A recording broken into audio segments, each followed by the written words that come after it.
No, they're better than me. It's better than scrambling. Yeah.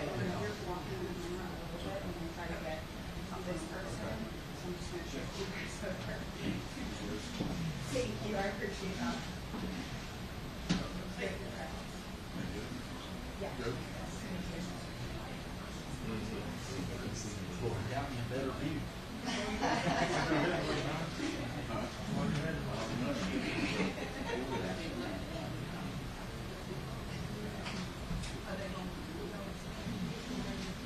What time are you this morning?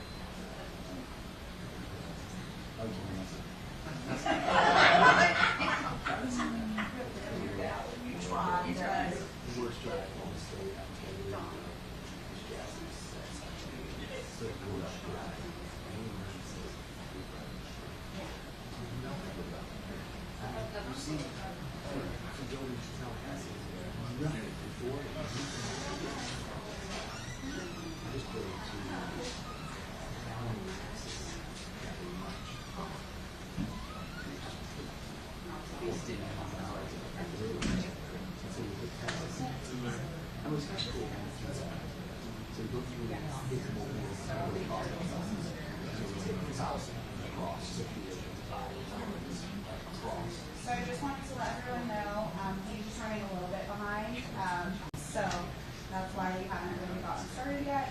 Hopefully it'll be about 15-20 minutes, so just so everybody knows. Sorry about that, we apologize.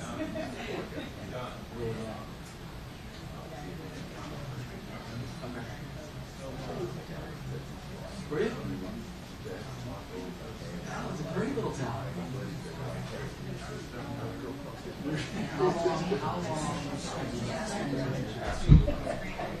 No, well, Allen. This is that high school, brother. Come on. That's the craziest football field I've ever seen. And I was talking to some friends as well. I went out for a while.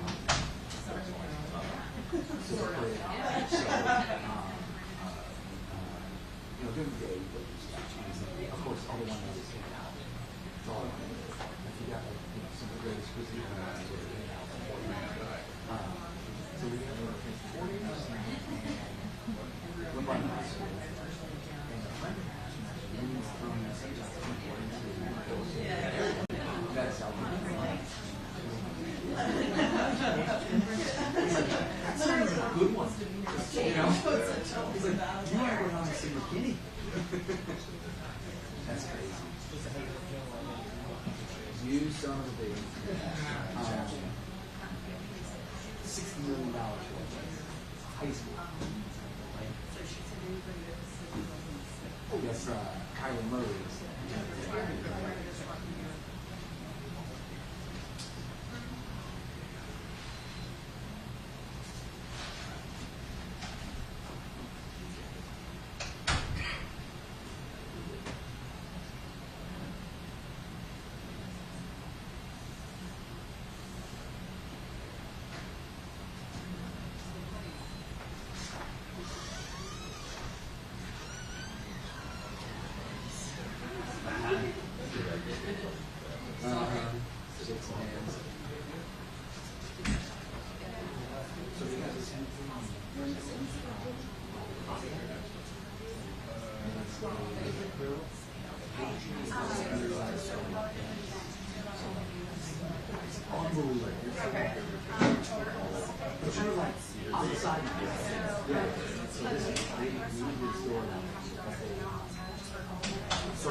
Sorry about that. And the reason we did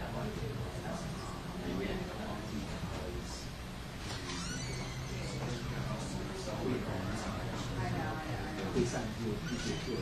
Now, so the crowd managers together, so it's tied back into Jacksonville. Yeah. It's 3 floors, right? And we were on the 3rd floor. Now, the only thing sit in our seat, what you always want to do, and you're kind of lose some, right? It's here. they would have put like glass. Like the glass or something. It would have been a lot better. But the food and things in the plants, you're right behind the door.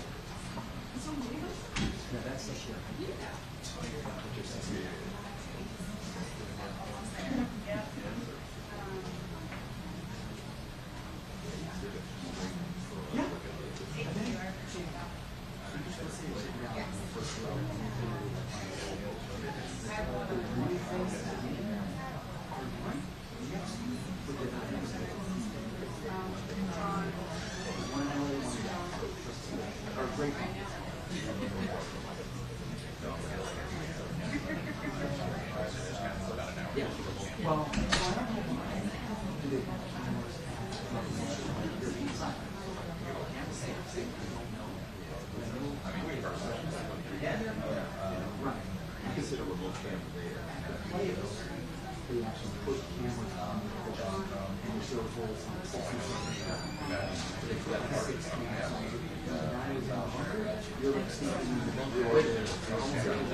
Pretty crazy. And I mean, firefighters, they're a rare breed in the fact that they're fighting fires and everything's being applied. So they're yelling, they wind up with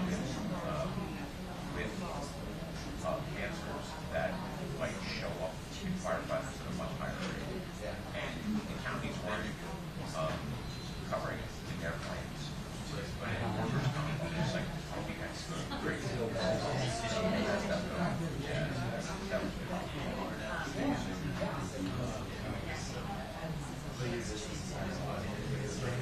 Yeah, I got a construction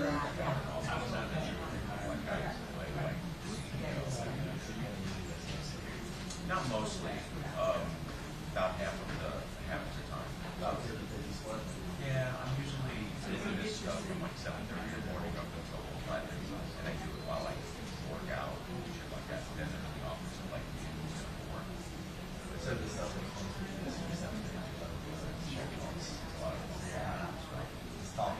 pretty much. That's what I do. People think I'm crazy at the gym sometimes, because sometimes it's like, You're talking to yourself. construction guy, I'm talking to a client and stuff. We're like, funny is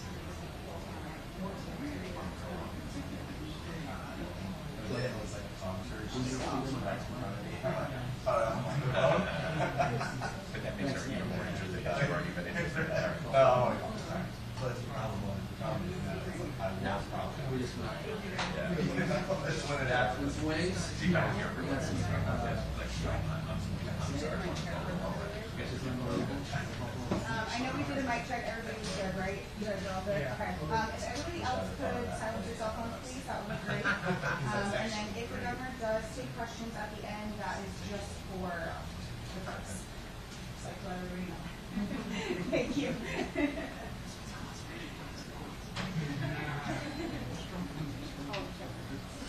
Look at this, just kind of cool. That's awesome.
No, we couldn't. I could cross. Like, driver's license don't work anymore. We could have crossed. And then, it is what it is. He was the first improvement to the CIO, so we're just keeping it green. So we had silver ruins from the Cuban suite. We went to Buffalo and the Buffalo's all just. But yeah, I'll look forward.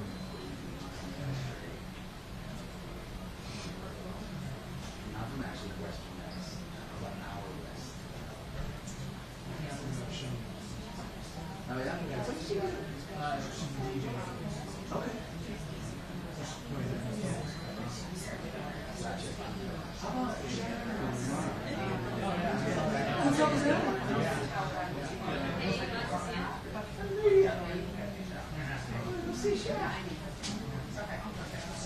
This was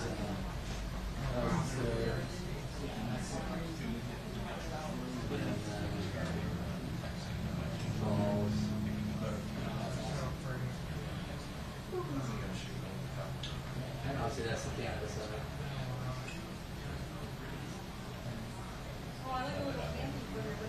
Well, that's what she did. She put his hand out and said, "Oh, I put my hand in."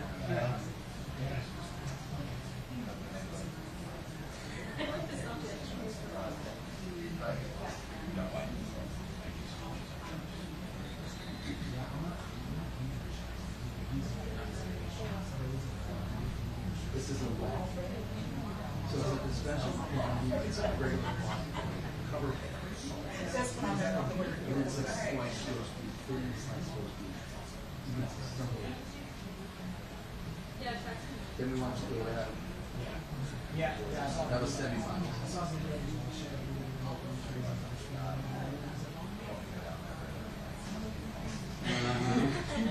We went to the Santa Buffalo Casino before the Bruins game. So I watched this.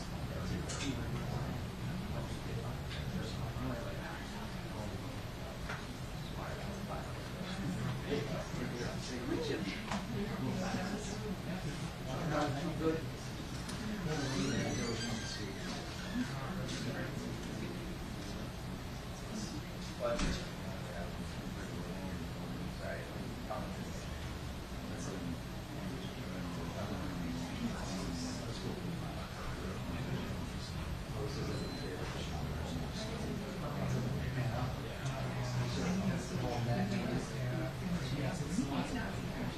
What's that? What? It's awesome. It's awesome. Yeah.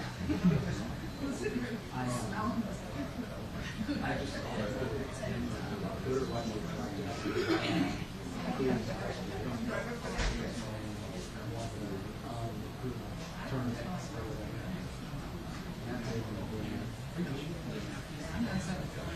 well, it depends on the shoes. Right. Yeah. Minimum one price. Now, they were single.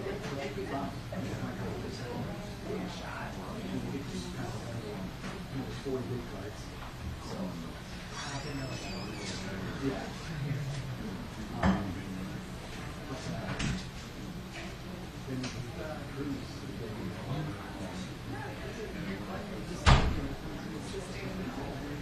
I don't have to.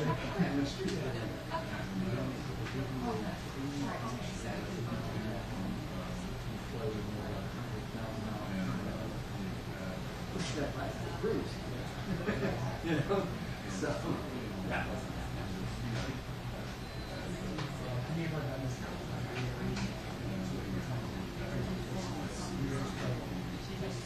Yeah.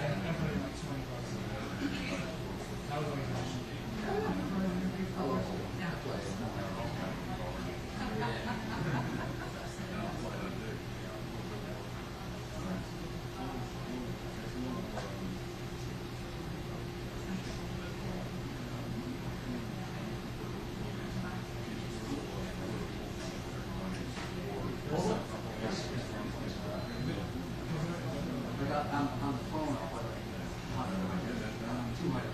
after that. I'm not playing like 5.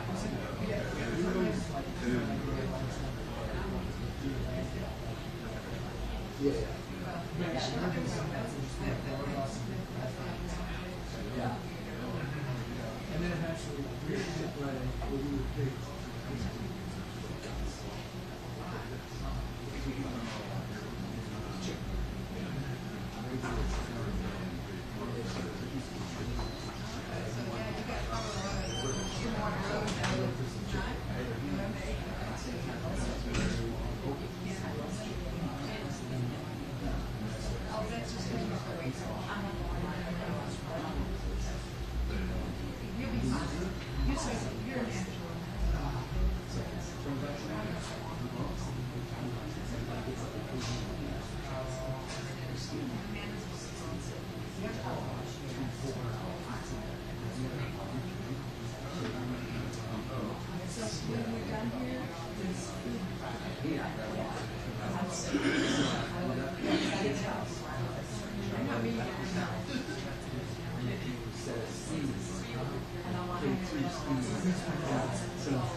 won, was it second to get the playoffs in 5. Terrell was like 1-1. It was a 12 trick. I don't want to make any money. Yeah.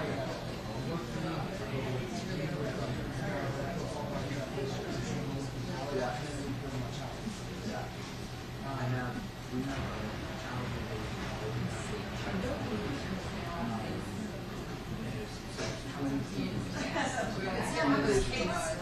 bottom 3 get relegated, and our top 3 get promoted. And so everybody puts top 3 and you get relegated and you get kicked out.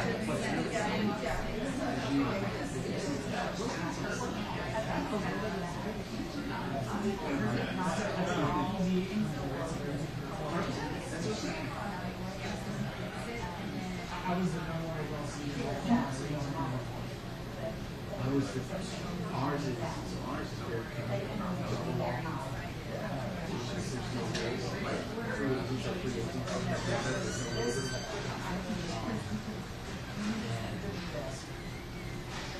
winner take all.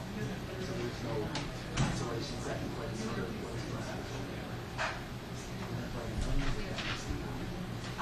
Which is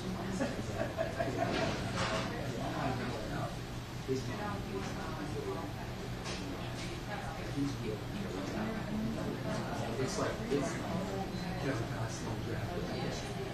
We didn't get 7th pick overall, we got 2 ones. You know? And a punt return. Love everybody.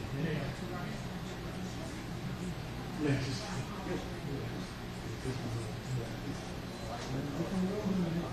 30 seconds. 30 seconds.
Whatever this is, right?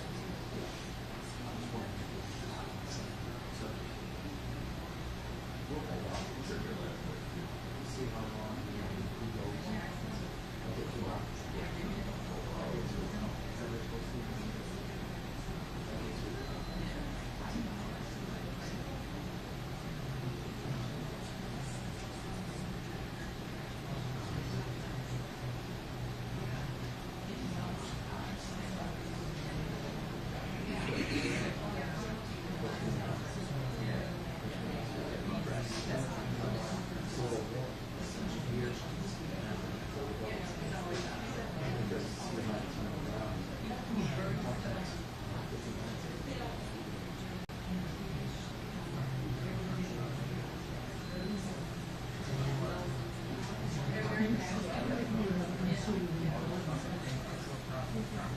Those 4 got to go back and drink the government when it comes to the teaching.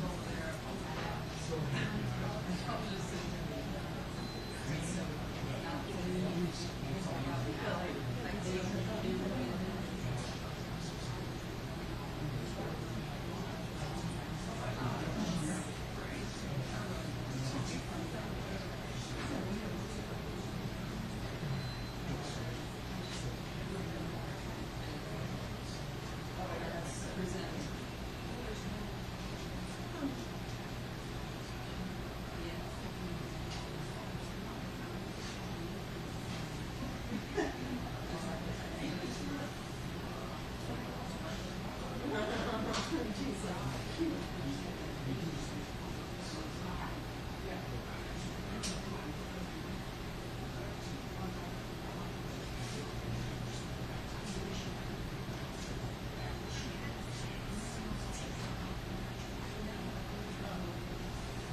Good morning. All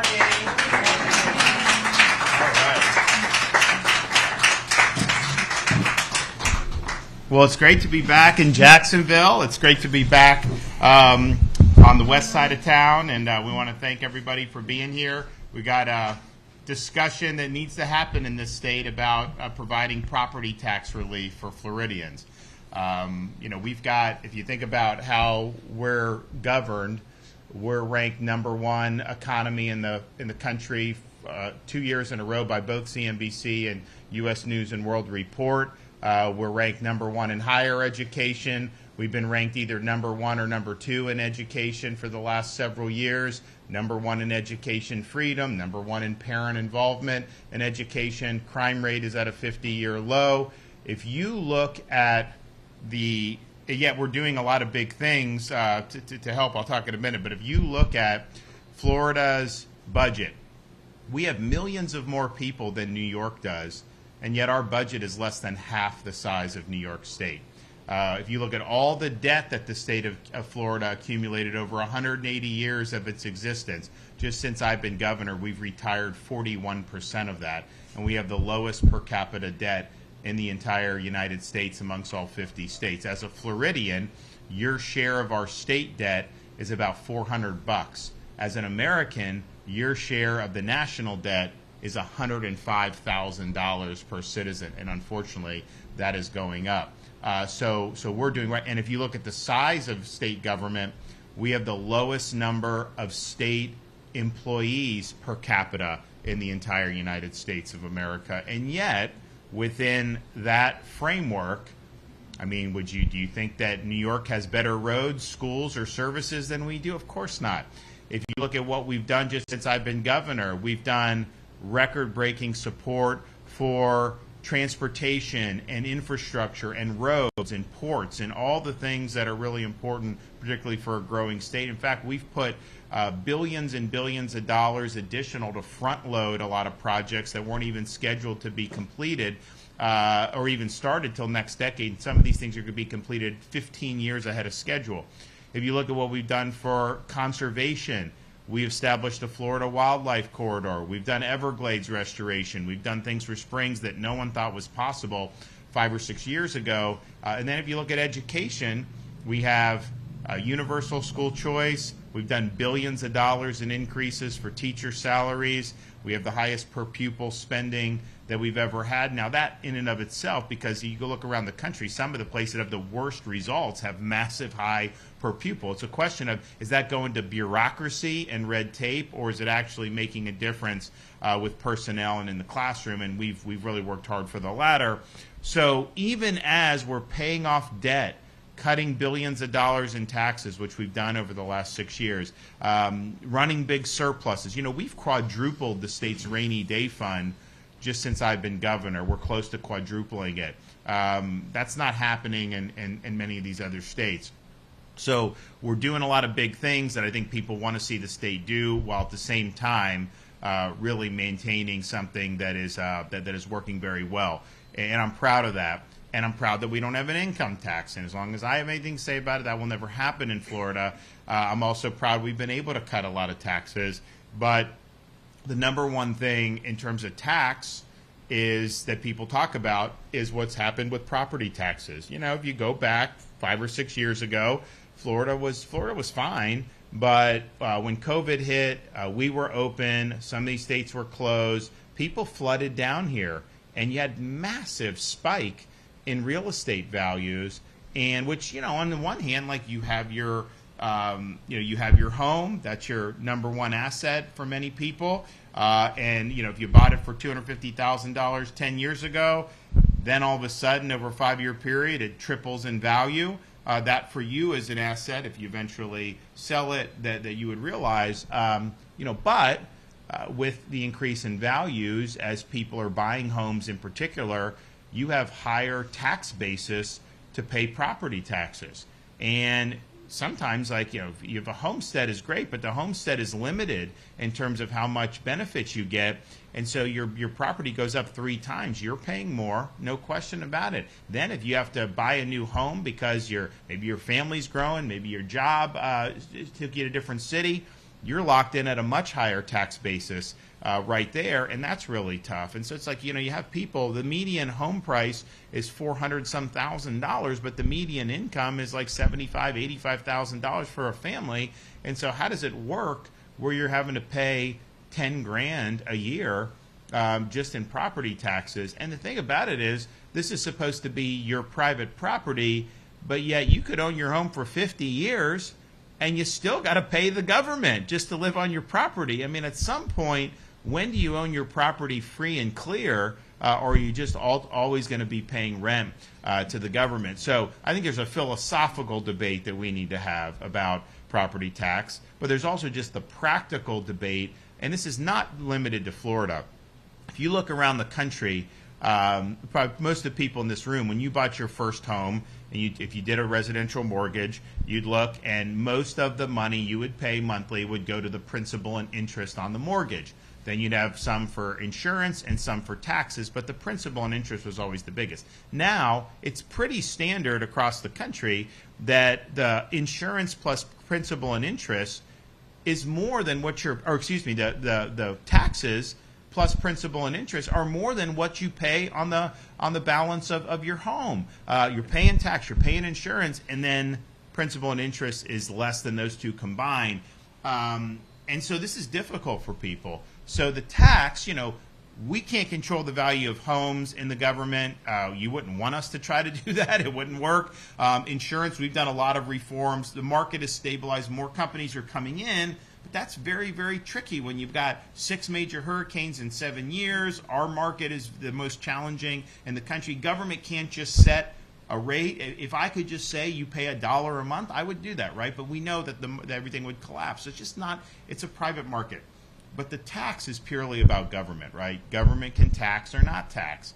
We in Florida have the opportunity, even though this is a local issue mostly, to do constitutional protections. There are things we can do in Tallahassee working with the legislature, but I think it's just you get locked in. You should not be in a situation where you'd ever have to give up your home because you can't afford the taxes. So I'm glad that we're here. We've got some great folks. We've got Senator Blaise Ingoglia, who represents a district north of Tampa Bay.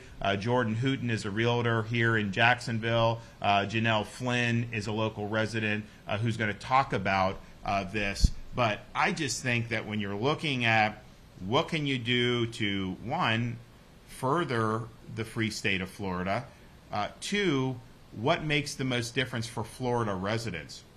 When I became governor, it was typical that we'd get between 80 and 90 million visitors a year. That changed a lot over the last 6 years. Last year, we had 142 million visitors to this state. And you see it on the roads. You see it. I mean, there's some burdens that come with that. But, we're fortunate that they pay tax for us. They pay these sales taxes. They pay hotel taxes. They do all that. Florida First means I want that 142 million and the snowbirds who live here part-time but aren't residents, the Canadians and all that. I want them to shoulder as much of the burden as possible. I want to relieve burden on Florida residents. We are unique in this country in being able to do that even more so than we've done historically, and that would be a really, really good thing for so many families across the state of Florida. So this is something that when I said a couple months ago, we want to do, obviously there's some things we can do at the state level, but structurally, if you look at Florida's constitution, this is a local, so your millage rate is not set by the state. What they do with the revenues coming in is done usually with city and county. But we have the ability, working with the legislature, to put initiatives on the ballot that will be able to allow you to vote for relief and for protection in this area. And I think it could be really, really exciting. But we need to have this debate. All your representatives need to know that this is something that you want to see, that it would make the state better. I think the economy would boom tremendously if we were able to do this, and it would really help people cope with we've seen a big increase in cost of living with all the inflation that's happened in the economy over the last 3-4 years. We don't know what's going to happen with that. You look at, home values can kind of fluctuate. We've seen booms in markets, but then there's a correction, but who knows, right? You just don't know with all this stuff. And home ownership, I don't believe in like some of the programs the federal government did to like try to manufacture loans for people that couldn't afford to pay the loans. I think that led to some problems in the first decade of this century with the financial crisis and some of these mortgage-backed securities that were really built off a lot of bogus loans that should have never been issued. But at the same time, owning a home is a key portion of the American dream. We can't try to subsidize a loan or try to act like, we can get you a mortgage when you can't afford it. But what we can do is say, when you're doing that, when you're working hard, we want to relieve burdens on you. We don't want you to be burdened down with having to pay all this tax, especially when we can collect that tax for people that don't even live here. And that, to me, would be a much better way to go about it. So I'm excited about the prospects of bringing some significant relief. It's all about Florida focused, focus on our residents, put our residents first. And while we appreciate people that come and visit here, I don't want to be cutting their taxes. I want to be cutting your taxes. Okay, Blaise Ngolia.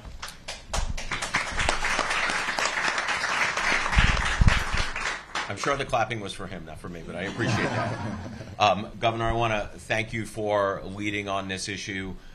You've been ahead on a lot of issues. This is just another one. Look, one of the reasons why the governor is proposing this and is talking about property tax relief is because he travels the state. He talks to a lot of people, and he hears directly from his constituents that property taxes are an issue. I'm going to give you a little bit of background here. So in the last 5 years alone, local governments have taken in so much property tax revenue that their local budgets have increased anywhere between 60 to 120%. I moved here from New York City, and as a lot of people move from northern states, fleeing lockdown states, they come down to the state of Florida because we are the free state of Florida. One of the reasons why they move out of those areas is because of high taxes. But now we're starting to get to the point here where our local governments, by not fixing their millage rate, not cutting their budgets, they just keep on collecting all of this tax revenue. We always say, don't New York our Florida, and we have to say this to our local governments. So just so everyone understands the context and why this is an important issue and why the governor has latched on to this issue, let's go through a little bit of the history of homestead in the state of Florida. We used to have a $25,000 homestead exemption. When that was originally enacted, that represented about 33% of your value of your home. So 33% was shielded from taxation. So in the 2000s, we saw an increase in property tax, increase in home sales, increase in property values, and a corresponding increase in taxes. And the legislature's property taxes, the legislature's response was to give an additional homestead exemption. So what we have right now is the original $25,000 is exempt, the next $25,000 is taxed, and the next $25,000 after that is exempt, but we hold the school board portion of those property taxes exempt from that taxation. So when you blend it all together, it's about $39,000 is what your current homestead exemption is. Years ago, it was 33%. With the $39,000 property homestead exemption, it represents about 9%. So there's really no efficient way of shielding people from property taxes, but for property tax reform, and that's what the governor is proposing. Right now, he's proposing a two-step program. One is to give people rebates off of their taxes right now and send rebate checks for people who've already sent in their tax bill, and that is just to bide the time until 2026 so we can put a constitutional amendment on the ballot and offer people substantial tax exemptions, property tax, homestead exemptions. Because without that, governments are going to continue to grow. Unless an outside force comes in, and this, you guys, the voters would be the outside force, says stop spending, they will continue to spend, they will continue to grow their budget. So, Governor, I applaud you and I thank you for, again, leading on an issue that all of our constituents want. We talked about this the other day. I did some town halls, some speaking at some events in my district, in the villages, and in Hernando County. About 300 people there. When I asked them to raise their hand who wanted property tax relief, almost every single one did. So thank you for leading on this issue, Governor. Yeah, no, absolutely. Okay, thanks for that. Okay, Jordan, floor is yours. Now he brought up a lot of the points that I kind of put in my notes to talk about today. When you're going to qualify for a loan, you know they're calculating your mortgage rate. Well, your mortgage, what you can afford is based on your income, and you can qualify based on a percentage of your income. But that rate, which we know interest rates are high right now, it's factored with property taxes, high insurance rate, and your mortgage rate. So it's, you know, disqualifying people that would otherwise be able to buy that property. So you're eliminating people that could potentially otherwise buy. So that's for the standard home buyer. And then, I mean, even with people that aren't homeowners, it actually affects, because if there's, you know, if there's an investor that has a property that, let's say the bill goes from $5,000 to $10,000, he's going to pass that expense on to the tenant. You know, so you got people that are living paycheck to paycheck that now their rent has to go up because the person that owns that property is not going to become unprofitable. So he's got to pass that along to the tenant, and now they got to pay a higher rent. So it's affecting them as well. Okay, Janelle Flynn. Yes, hello, good morning. I'm a longtime resident here of Jacksonville, Florida, born and raised. A number of years ago, I found myself in a divorce situation and had to move out of the home I had lived in for 18 years. Rented from 2015 and then had the opportunity to purchase my home in 22.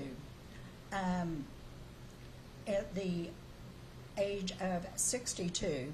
So I'm very proud of being a homeowner here in Jacksonville. But with the income that I do have coming in and all these taxes that are presented to me, it's very hard to maintain a lifestyle that you would like to lead. So I think the governor, what he's proposing is a wonderful thing. And I got my JEA bill in the other day, and I'm kind of terrified to open it.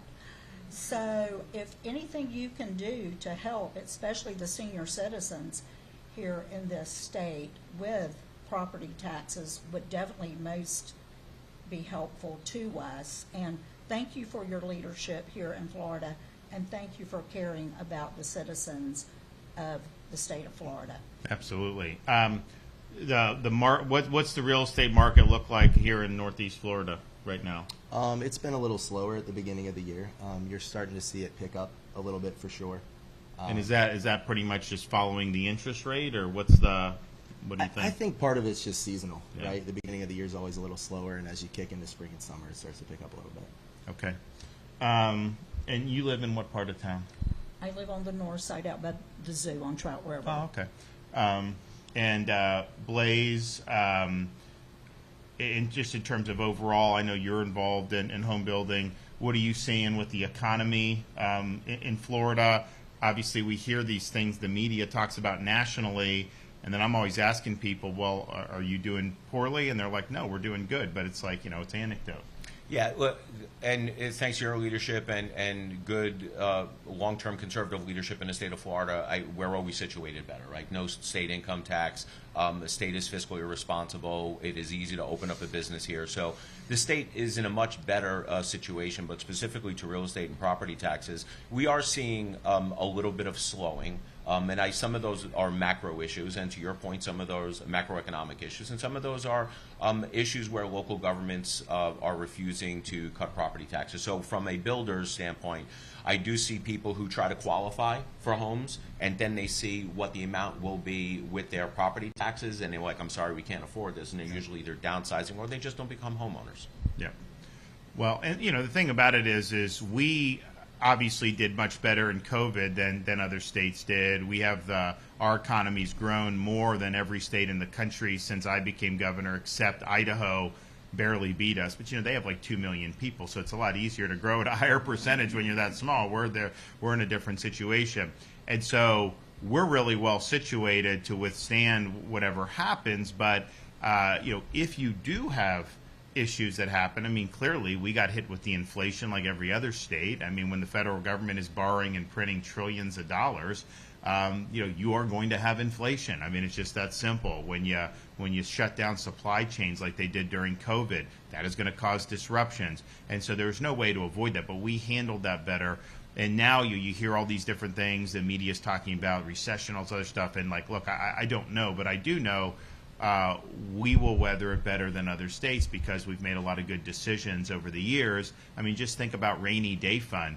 When I became governor, the rainy day fund was about $1.6 billion. Now it's close to $5 billion.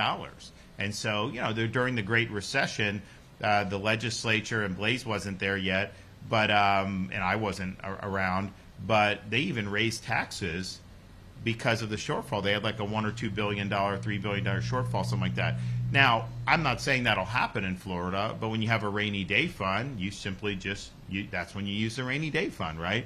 So we're well positioned to be able to handle whatever comes our way. But I do think just preserving the viability of the American dream, making sure people can actually own their homes free and clear, and not being in a situation where somebody just can't afford to keep paying taxes and could potentially lose their property. I mean, if we can get to that point where people are able to prosper under those circumstances, I think it'll be really, really good for the state of Florida. So we've got a lot of work to do over the next, particularly 9 months as we get into next year and where this would ripen to be put on the ballot. But I think we're going to have an opportunity to give Floridians with a really, really great choice to make sure that the free state of Florida continues to live up to its reputation. Okay, any questions back there? I do have a question about the allegedly illegal gun registry here in the city of Jacksonville. Should and could the mayor possibly face any consequences for this taking place under her nose for close to 2 years? Having a gun registry is unlawful, and it is a violation of people's Second Amendment rights. There needs to be consequences for it, and I was surprised to see that would happen. But our laws in Florida are very clear. Our Constitution is very clear. Doing these secret gun registries is completely unacceptable. And I know you have Republicans on the city council that are pursuing this, and I know others will likely pursue. But there will need to be accountability, absolutely. Yes, ma'am. Governor, should long-term homeowners eventually stop paying property tax entirely, or is some level of ongoing tax fair? No, you should own your property free and clear. I think to say that someone that's been in their house for 35 years just has to keep ponying up money, that is not. You don't own your home if that's the case. So yes, of course, I'd like to see people be able to owe free and clear. And it's interesting because it's like if I go to Best Buy and buy a flat screen TV and put it on the wall, I got to pay a sales tax on it, right? But I don't keep paying tax on it every year. I mean, it's just not. That's not how we do things. It's like, okay, if you're going to tax something, you tax it at the transaction, and then let people actually enjoy their private property free and clear of the government. So that, I think, is the vision. That's the philosophical insight. And if you think about our founding fathers, when they were proposing the Constitution, in one of the Federalist Papers, I think it was Hamilton, he's writing about, because, there was opposition to the Constitution. They were making a more powerful federal government than under the Articles of Confederation, and people worried about taxation.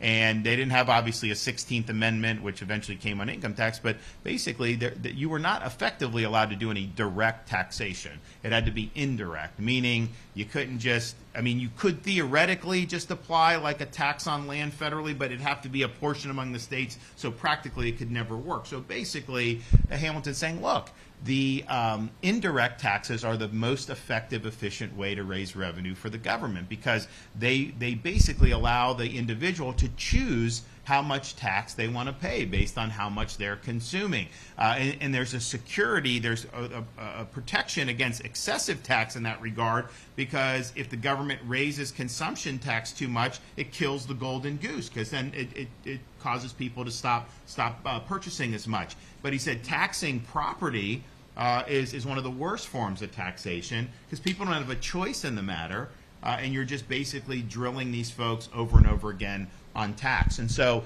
it's an issue that I think's pinched a lot of people, but philosophically it was not the way that that the federal government was constructed. Now I understand local, there was a history of it, and that's kind of been the norm. But man, I mean, you talk about family of four having the median home price that is purchased in Florida, that's a pretty hefty tax bill right there when you come in after buying a home. When you consider what the average income is throughout the United States of America, the math just doesn't add up, and I think that's why people want relief. Governor, do you have a timeline of what those the tax rebate checks, if that could possibly go out? What does that look like?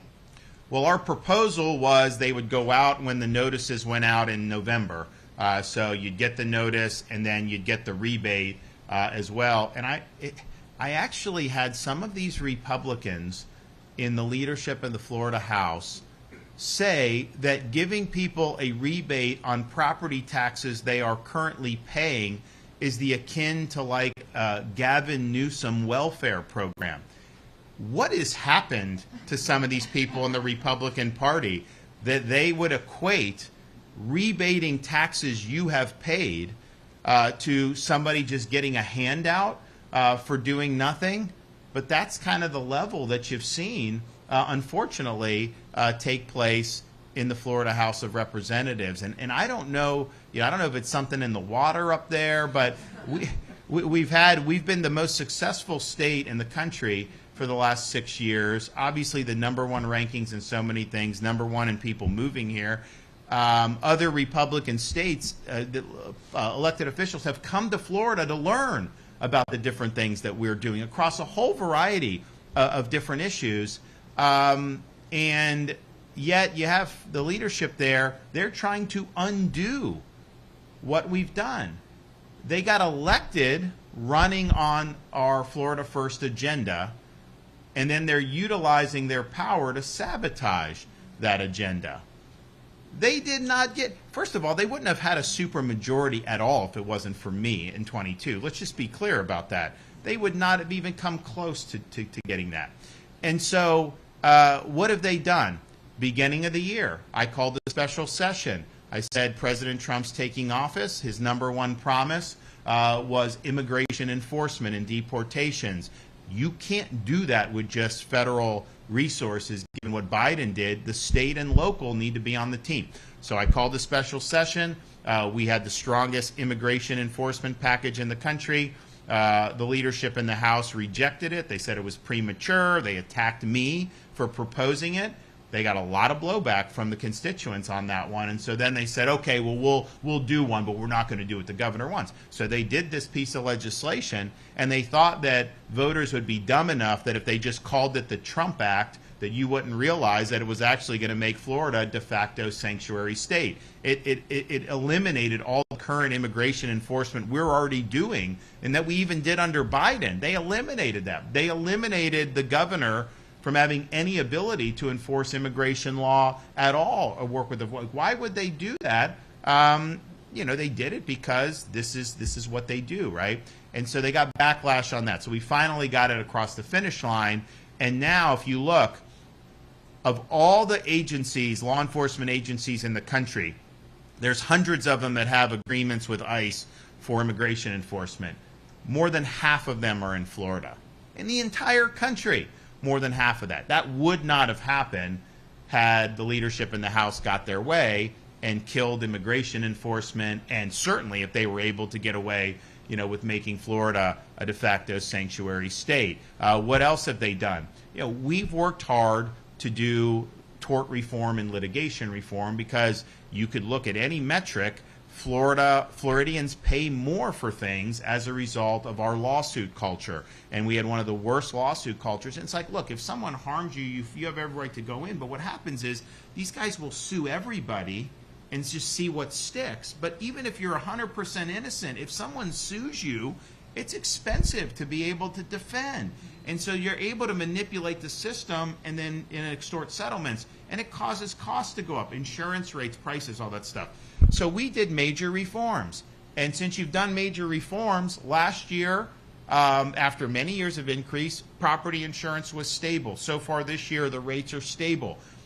Auto insurance in Florida, this year, the major carriers' average decrease is 5%. It's not decreasing anywhere else. The only reason that's happening is because of the litigation reform. Well, the House of Representatives, the leadership, they didn't run on this, but they actually tried to repeal these reforms. And their own analysis in the bill said it would have caused insurance rates to go up 50%. Why would they do that? They didn't campaign on it. Well, it would benefit a lot of lawyers, and they're trying to benefit the lawyer class. That is not what they ran on. And then you look at higher education. We've really worked hard in Florida to say our universities, there's no place for woke indoctrination. We want classical education. We were the first state in the country to eliminate DEI from our public universities. Like now it's on the defensive. I think the Trump administration's done admirable work to go against it, and now corporate America and the universities are backtracking. When we leaned in against DEI, we were going against the tide. I mean, it was sweeping academia, corporate America. We dug in and we fought back on that. We have in Florida, all tenured professors have to undergo review every 5 years and can be terminated for poor performance. I mean, so many of these professors, they get tenure, and rather than do research and teaching, they want to do political activism. Well, look, if that's what you want, go to Berkeley. We don't want that here on your dime, right? So we've done a lot to really draw a contrast with the Columbia universities and the Harvards in terms of their campus culture, their ideological extremism, and saying, you know what, parents, you're going to get a very rigorous, high-quality education, but it's going to be divorced from the woke agenda. And that's been very positive for us. And yet, the House of Representatives leadership put forth a bill that the House passed, it died in the Senate, to undo our anti-woke education reforms effectively. And I'm just thinking to myself, did any of these guys campaign on that? Is that what they told you they were going to do when they got in? And so I think you've had a lot of problems with truth in advertising here. When you run on a certain agenda and then you turn around and sabotage, that's committing a fraud against the voters that put you there. They assumed power based on the good work of other people, not them. And they've assumed this power and this leadership, and they're weaponizing that against the voters that sent us there in the first place. And that's why they've had trouble. That's why it's been an ineffective run for them. They don't even have a budget. I mean, literally, the session ended. Since I've been governor, sometimes it goes a day or two to tie up the loose ends. They don't even have an agreement on what the level should be. They're not even close to any of this stuff. And I'm just thinking to myself, like, you had a pretty good blueprint on how to just do effective conservative governance. And Blaze and a lot of his colleagues in the Senate, have, I think, worked to continue the success. But for whatever reason, these guys, in the leadership in the House, they just decided, that they're going to, try to pursue this really, I think, it's like a foreign agenda to Florida in terms of Republicans and what we've done. This is not anything that people have been talking about. So let's make sure that you're informing your representatives that they need to be on your side. They need to be putting Floridians first. They need to be supporting conservative policy. They need to be supporting property tax relief, and particularly when that comes time to put it on the ballot. Now's the time to really, and I just think that the sense I get when people find out, because a lot of people don't follow what's going on in Tallahassee, and there's a lot of other stuff going on, and there's obviously a lot of stuff going on in Washington. And so a lot of times, but when they do see, they're almost floored that this could be going on. They're just like, what? What the heck? Who do these people think they are? But the more you tell people, then they're like, okay. And I think the issue is so many people just thought Florida was on autopilot, like we're this like super red state, don't worry about it, all this. But it's like you have the biggest majorities in the Florida House we've ever had for Republicans, and yet the agenda has really been, they've been more interested in throwing a lifeline to the left and attacking me than they have been in doing the work that you sent them there to do. So that's just wrong. That's not the way you do business. And but ultimately, the people have the power to make sure this all gets right. Yeah, I want to piggyback on what the governor says, because this is a little frustrating. I'm a member of the Senate, and I will say that there's a lot of people in the Senate who agree with the governor's positions, but we have a supermajority in the legislature. I mean, it is an overwhelming supermajority, and that is a mandate to not only continue to do what we're doing, but I would argue to put their foot on the gas and keep on doing it. And what a lot of the policies that we see trying to get through that we do not agree with is trying to undo all of the work that we've already done. So I don't understand. There's a reason why everyone wants to move to the state of Florida. There's a reason why when I'm in a cab in another part of the country, and they ask me where I'm from, and I say I'm from Florida, it's like, oh, you got Ron DeSantis as your guy. There's a reason for that. So why we're trying to undo that, I don't understand. And another thing that I just don't understand is, like, we are the supermajority. That means our ideological opposition is in the super minority. I mean, why are we taking and copying and pasting some of the stuff that the supermajority is doing, then regurgitating it as talking points against the agenda that all Floridians want? I just don't get it. It's very, very frustrating. Well, so the House, because I wanted property tax, the leadership, said, no, they're not going to do it. But I think a lot of citizens were like, well, why? Why not, right? So the last day of the session, they convene a 37-person committee on property tax. And so first of all, like, if you want to actually get something done, you wouldn't do a 37-person committee. You do a 37-person committee when you're trying to stop something from getting done. Let's just be clear about that. But put that aside, they stack the committee with very leftist Democrats. So you have basically this party is dead across the state of Florida. They have almost a 3-to-1 Republican majority.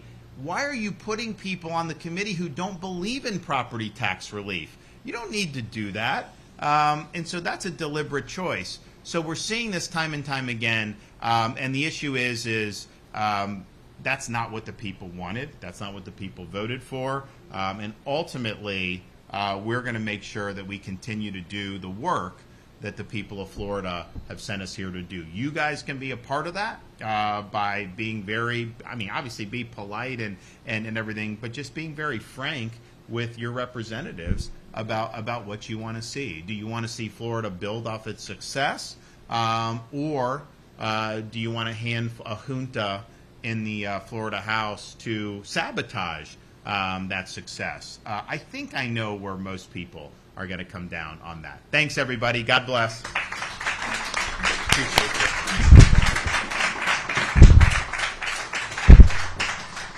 Thank you. Good job. Which way? See you later. Hey, thanks so much.